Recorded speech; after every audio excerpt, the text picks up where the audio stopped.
Thiruvananthapuram DCC president Palode രവിയുടെ phone സംഭാഷണം വിനയായി ഒടുവിൽ രാജിവെക്കേണ്ടിയും വന്നിരിക്കുകയാണ്. ഇതെന്തിൻ്റെ പുറപ്പാട് എന്ന് ചോദിച്ചാൽ ഏവർക്കും കാര്യങ്ങൾ കൃത്യമായി വ്യക്തമാകുന്നുണ്ട്. കോൺഗ്രസ് പാർട്ടിയെ സംബന്ധിച്ചിടത്തോളം ഇനി അധികാരത്തിൽ വരാൻ പോകുന്നില്ല എന്നുള്ള പ്രസ്താവനയാണ്. ഇതിനകത്ത് ഇപ്പോൾ കോൺഗ്രസ് പാർട്ടിയിലായാലും UDFിൽ മൊത്തത്തിൽ തന്നെ ഒരു അടുത്ത തവണ 100 സീറ്റ് പിടിച്ച് അധികാരത്തിൽ വരും എന്ന് കൊട്ടിഘോഷിച്ചുകൊണ്ടിരിക്കുമ്പോഴാണ് തിരുവനന്തപുരം DCC പ്രസിഡന്റിൻ്റെ ഇത്തരത്തിലൊരു ഫോൺ സംഭാഷണം പുറത്തു വന്നിരിക്കുന്നത്. ഇത് അണികളിലും എല്ലായിടങ്ങളിലും തന്നെ അവരുടെ ആത്മവിശ്വാസം കെടുത്തി എന്നുള്ളതാണ്. ഇനിയിപ്പോൾ BJPയിലേക്കായിരിക്കുമോ പാലോട് രവി എന്നുള്ള ഒരു ചോദ്യം അപ്പോൾ തന്നെ ഉയർന്നു. അത് കൃത്യമാണല്ലോ. പാലോട് രവി BJPയിലേക്ക് പോകും എന്നുള്ളത് ഉറപ്പായ കാര്യമാണ്. കാരണം കോൺഗ്രസ് പാർട്ടിയെ സംബന്ധിച്ചിടത്തോളം അതിൻ്റെ അസ്ഥിവാരം തോണ്ടുന്നു എന്നുള്ളത് വ്യക്തമായി കഴിഞ്ഞിരിക്കുകയാണ്. ആ സാഹചര്യത്തിൽ ഇനി ഈ പ്രസ്ഥാനത്തിൽ നിന്നിട്ട് കാര്യമില്ല എന്നാണ് പറഞ്ഞിരിക്കുന്നത്.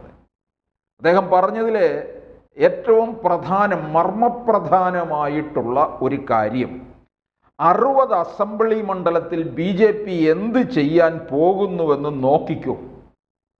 അവർ പാർലമെൻറ്റ് തെരഞ്ഞെടുപ്പിൽ വോട്ട് പിടിച്ചതുപോലെ കാശ് കൊടുത്ത് 40,000 50,000 വോട്ട് പിടിക്കും.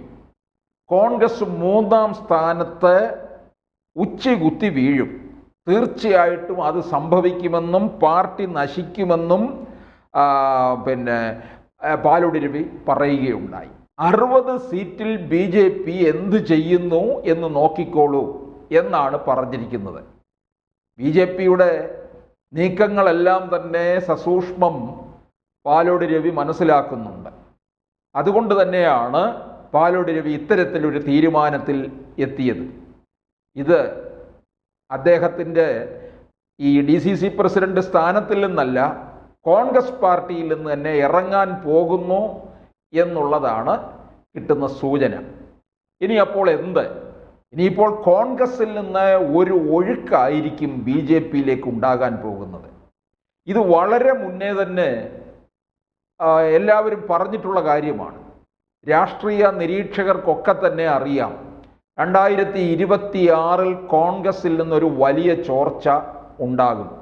വലിയ നേതാക്കൾ ഉൾപ്പെടെ BJPയിലേക്കായിരിക്കും എന്നുള്ളത്. ഇപ്പോൾ 2026 UDF അധികാരത്തിൽ വരുന്നു എന്ന് കരുതുക. ഇപ്പോൾ പാലോട് രവിയുടെ ഈ പ്രസ്താവന കാരണം അധികാരത്തിൽ വരില്ല എന്നൊന്നും നമുക്ക് പറയാൻ പറ്റത്തില്ല. അധികാരത്തിൽ വന്നാൽ പോലും വലിയ ഭൂരിപക്ഷമൊന്നും ഉണ്ടാകത്തില്ല. കടിച്ചു പിടിച്ച് എവിടെയെങ്കിലുമൊക്കെ നിൽക്കാം. ഘടകകക്ഷികൾ ഏതെങ്കിലും അങ്ങോട്ടോ ഇങ്ങോട്ടോ ചാടിയാൽ കുത്തനെ താഴെ വീഴുന്ന അവസ്ഥയിലുള്ള ഭൂരിപക്ഷം മാത്രമേ ഏത് മുന്നണി അധികാരത്തിൽ വന്നാലും ഉണ്ടാകാൻ പോകുന്നുള്ളൂ. ഈ സാഹചര്യത്തിൽ ഇങ്ങനെ അധികാരത്തിൽ വരുമ്പോൾ തീർച്ചയായിട്ടും കോൺഗ്രസിനകത്ത് മുഖ്യമന്ത്രി സ്ഥാനത്തിന് വേണ്ടി ഒരു പട തന്നെ അണിനിരന്നിരിക്കുകയാണ്. കേരളത്തിൽ സാധാരണ മുഖ്യമന്ത്രി പദം ഈ 2.5 വർഷം വെച്ച് മാറുന്ന ഒരു പരിപാടിയില്ല. കർണാടകയിൽ 2.5 വർഷം ആകാൻ പോവുകയാണ്. സിദ്ധരാമയ്യ മാറിക്കൊടുക്കില്ല ശിവകുമാറിന് എന്നാണ് അറിയുന്നത്. അപ്പോൾ അതിനെ ചൊല്ലി അവിടെ ഉണ്ടാകാൻ പോകുന്ന പൊല്ലാപ്പ് മറ്റൊന്നായിരിക്കും. അതോടുകൂടി മിക്കവാറും കർണാടകയിൽ കോൺഗ്രസിൻ്റെ ഭാവി തീരും. ഇവിടെയും അതുപോലുള്ള ചില കാര്യങ്ങൾ സംഭവിക്കും. ഇവിടെ ഒരാളെ അവരോധിച്ച് കഴിഞ്ഞാൽ 5 വർഷമായിരിക്കും, അല്ലാതെ 2.5 വർഷം 2 വർഷം എന്നുള്ളൊരു കണക്കേ ഇതിനകത്തുണ്ടാകില്ല. അങ്ങനെ ഒരു കണക്ക് വെച്ച് കഴിഞ്ഞാൽ കോൺഗ്രസിൽ 6 മാസം കൂടുമ്പോൾ മുഖ്യമന്ത്രിമാരും മാറിക്കൊണ്ടിരിക്കണം. അതിന് തക്കതായ ഒരു നിരയുണ്ട് കോൺഗ്രസിനകത്ത്, അണിഞ്ഞൊരുങ്ങി നിൽക്കുകയാണ്.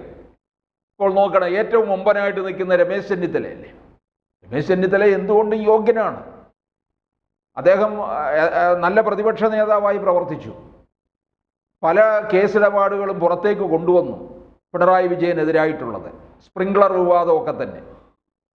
പക്ഷേ 2021 നിയമസഭാ തെരഞ്ഞെടുപ്പ് കഴിഞ്ഞപ്പോൾ പലരും കൂടി പുറത്ത് ചാടിച്ചു. രമേശ് ചെന്നിത്തലയെ വി.ഡി. സതീശനെ പ്രതിപക്ഷ നേതാവുമാക്കി. വി.ഡി. സതീശനും മുഖ്യമന്ത്രിയാകാൻ തയ്യാറെടുത്തിരിക്കുകയാണ്. പ്രതിപക്ഷ നേതാവാണല്ലോ പിന്നീട് മുഖ്യമന്ത്രിയാകുക വി.ഡി. സതീശന്. പിന്നെ എത്ര പേര്, കെ മുരളീധരൻ എന്താ കുറവുണ്ടോ? തിരുവഞ്ചൂർ രാധാകൃഷ്ണൻ എന്താ കുറവുണ്ടോ? അങ്ങനെ കോൺഗ്രസ്സിലെ ഒരു നിര തന്നെ ഉണ്ടെന്നുള്ളതാണ്.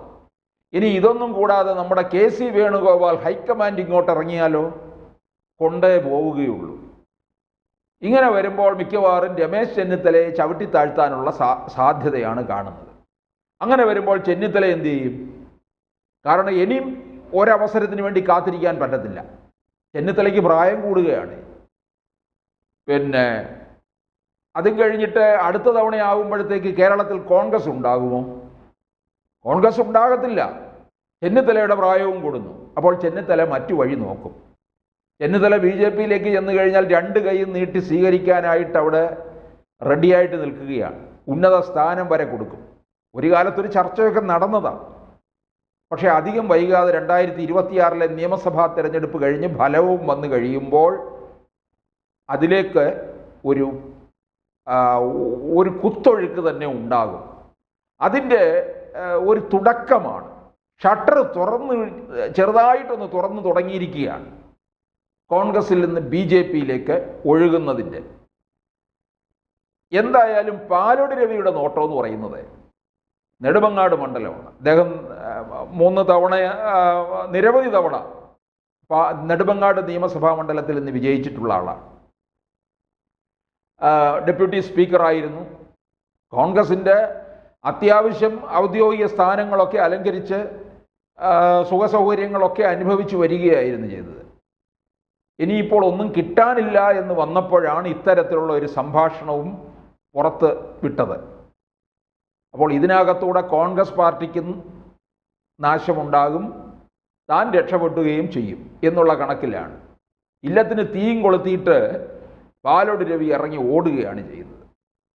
പാലോട് രവി എന്തായാലും നെടുമങ്ങാട് നിന്ന് മത്സരിക്കാനുള്ള ഒരു തയ്യാറെടുപ്പിലാണ്. ബി.ജെ.പി അത് എത്രത്തോളം നീക്കുപോക്കിൽ എത്തിക്കും എന്നുള്ളതാണ് ഇനി അറിയേണ്ടത്. കാരണം ബി.ജെ.പിയിൽ തന്നെ നിരവധി പേരാണ് ആ നെടുമങ്ങാട് മണ്ഡലത്തിന് വേണ്ടി മത്സരിച്ചു കൊണ്ടിരിക്കുന്നത്. യുവരാജ് ഗോകുല്, വി രാജേഷ്, ഇങ്ങനെ പോവുകയാണ്. അതിൻ്റെ കൂടെ കോൺഗ്രസിൽ നിന്ന് വന്നു കയറുന്ന ആളിന് ആ മണ്ഡലം കൊടുത്താൽ അത് ബി.ജെ.പിയിൽ പ്രവർത്തിച്ചു കൊണ്ടിരുന്നവർക്കത് സഹിക്കുമോ? ഈ നെടുമങ്ങാട് നിയമസഭാ മണ്ഡലം ആറ്റിങ്ങൽ പാർലമെൻറ്റ് മണ്ഡലത്തിലാണ് വരുന്നത്. ഇക്കഴിഞ്ഞ ലോക്സഭാ തെരഞ്ഞെടുപ്പിൽ നെടുമങ്ങാട് നിയമസഭാ മണ്ഡലത്തിൽ ബി.ജെ.പി 2ാം സ്ഥാനത്താണ് എത്തിയത്. അപ്പോൾ ഒരു വിജയസാധ്യതയുള്ള മണ്ഡലമാണ്. പാലോട് രവിക്ക് ഈ മണ്ഡലവുമായിട്ടൊക്കെ വലിയ ബന്ധമാണുള്ളത്. ആ ബന്ധവും കണക്കിലെടുത്ത് എത്രത്തോളം വിജയസാധ്യതയുണ്ട് എന്ന് മനസ്സിലാക്കിയിട്ട് രാജീവ് ചന്ദ്രശേഖർ അതിൻ്റെ നീക്കം നടത്തും എന്നുള്ളതും ഉറപ്പാണ്. എന്തായാലും കോൺഗ്രസിൽ നിന്ന് ഇനി ഒരു കുത്തനെയുള്ള ഒരൊഴുക്ക് ബി.ജെ.പിയിലേക്കുണ്ടാകും.